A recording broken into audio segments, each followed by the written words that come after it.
So let's do the integral of sine cubed of x. The first thing we should do is rewrite this as the integral of sine of x times sine squared of x, then use a trigonometric identity to rewrite sine squared of x in terms of cosine of x. Consider the Pythagorean identity sine squared of x plus cosine squared of x equals 1.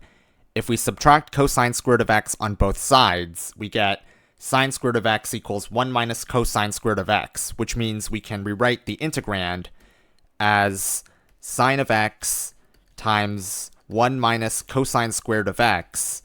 And what I did was replace the sine squared of x with 1 minus cosine squared of x. The great thing about this is that the derivative of cosine of x is negative sine of x, and we have a sine x term outside the entire parentheses. So if we bring out a constant of negative 1 outside the integral, this becomes negative integral of negative sine of x times parentheses 1 minus cosine squared of x dx.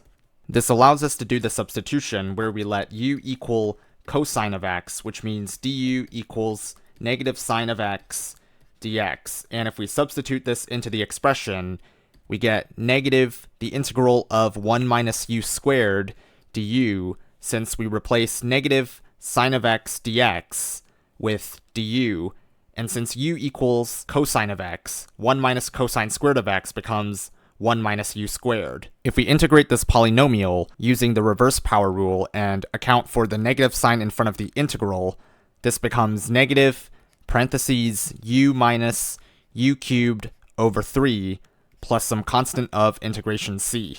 Well, this just becomes negative u plus u cubed over 3 plus c if we distribute the negative sign into the parentheses. If we substitute the cosine x back in for the u, we end up with negative cosine of x plus cosine cubed of x over 3 plus the constant of integration c.